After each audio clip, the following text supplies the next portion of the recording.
Most people don't choose their day, they react to it.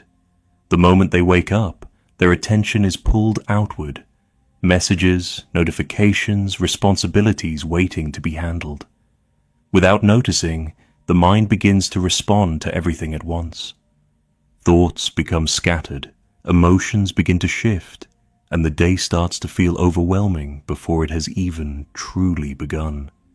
By the time the day begins, your mind is already scattered, and from that scattered state, everything that follows feels rushed and reactive.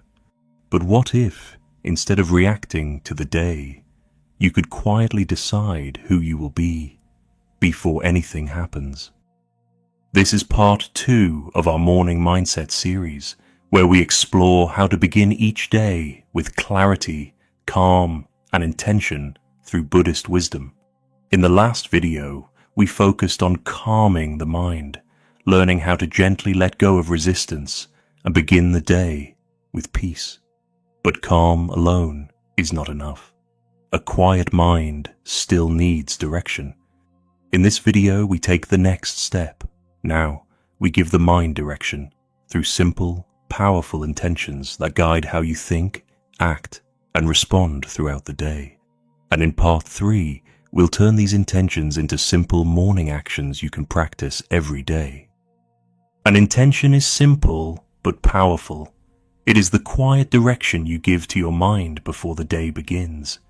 It is not a goal, and it is not something you force. It is a gentle choice about how you want to think, act, and respond. In many ways, your life follows your attention. What you focus on grows stronger. What you repeat becomes your habit. And over time, these small patterns shape your entire experience.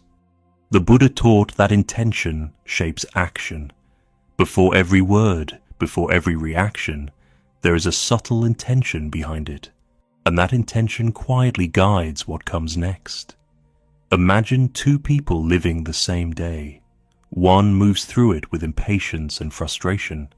The other moves with awareness and calm. The events may be the same, but the experience is completely different. What creates that difference is not the outside world, but the intention within. Intention 1. Today, I will be aware of my thoughts. This intention is simple, yet it changes everything. Most of the time, we are not aware of our thoughts. We are carried by them. A single thought appears, and without noticing, it turns into emotion, then reaction. The mind moves quickly and we follow automatically. But when you set the intention to be aware, something shifts. You are no longer inside every thought. You begin to observe it. Awareness does not mean stopping your thoughts. It means noticing them without immediately believing or reacting to them. Imagine someone says something that usually triggers you. In the past, you might react instantly, defending yourself, feeling upset or becoming tense. But with awareness, there is a pause. You notice the thought forming. You feel the emotion rising. And in that moment, you have a choice. Instead of reacting, you can simply observe. The Buddha taught that mindfulness brings clarity, and with clarity, there is freedom. Awareness creates space between the thought and the reaction. And in that space, you are no longer controlled by the mind. You become calm, steady, and intentional. This is where true change begins. Not by forcing yourself to think differently, but by gently becoming aware of what is already happening within you. Intention 2. Today, I will respond with kindness. Kindness is not something you wait to feel. It is something you choose. Most reactions are automatic, shaped by mood, stress, or habit. When the mind is tense, words become sharp. When emotions rise, we speak without awareness. But this intention invites a different way. Instead of being controlled by emotion, you pause and choose how to respond. Not perfectly, but consciously. Imagine a moment of stress, a busy morning, pressure building. Someone speaks in a way that feels irritating. The usual reaction might be impatience or frustration, but with this intention, you pause, you soften your tone, you respond gently, even when it's difficult. This is not weakness, it is strength. The Buddha taught that hatred does not cease by hatred, but by love alone. Kindness interrupts the cycle of reaction. It brings calm not only to others, but to your own mind. And this kindness is not only for others, it must also include yourself. Many people are gentle with others, but harsh within. They judge their mistakes, criticize their thoughts, and carry quiet tension throughout the day. But true kindness includes the way you speak to yourself. When you choose kindness, both outwardly and inwardly, you create a softer, more peaceful experience of life. Not because the world changes, but because your response does. Intention 3. I will not cling to outcomes. This intention gently loosens one of the deepest sources of stress, the need for things to turn out a certain way. We often believe peace comes when everything goes according to plan. But life rarely follows our expectations. And when we cling to results, the mind becomes tense, anxious, and easily disappointed. Non-attachment does not mean you stop caring. It means you give your full effort, but you do not tie your peace to the result.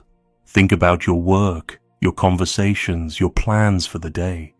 You may want things to go well. You may hope for a certain outcome.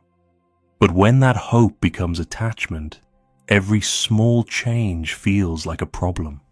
Instead, you can approach each moment differently. Do your best. Speak with awareness. Act with intention. And then, quietly let go of what happens next. The Buddha taught that attachment is a root of suffering, not because desire itself is wrong, but because clinging creates tension. It keeps the mind restless, always waiting, always comparing. But when you release that grip, something softens. You feel lighter, more present, more at ease with uncertainty. Letting go is not losing control. It is freeing yourself from unnecessary burden. And in that space, peace naturally arises, not from the outcome, but from the way you meet each moment. Understanding these intentions is helpful, but the real change comes from practicing them in a simple, consistent way. You don't need a long routine or complicated steps. What matters is clarity and repetition. Each morning, choose one intention, not all three, just one. This keeps your mind focused and makes it easier to remember throughout the day. When you wake up, pause before reaching for your phone. Sit quietly for a moment. Take a few slow breaths, allowing your mind to settle. Then gently repeat your intention to yourself. Not quickly, but with awareness. Let the words feel real. For example, you might say, "Today, I will be aware of my thoughts." Or, "Today, I will respond with kindness." Or, "I will not cling to outcomes." Then carry this intention with you as you move through your day. You don't need to think about it constantly. Just return to it whenever you remember, especially in difficult moments. This is how intention becomes part of your life, not through effort, but through gentle awareness. Over time, these small daily choices begin to shape your habits, your reactions, and your experience of the world. And slowly, without force, your life begins to change from within. Before you begin your day, ask yourself this quietly: who are you choosing to be today? Because your life is not shaped by one big decision, but by small choices repeated each day. And your intention is where those choices begin. If this message resonated with you, share your intention in the comments below. And consider subscribing for more Buddhist wisdom to help you stay calm and mindful. In the next part, We'll turn these intentions into simple morning actions you can practice every day.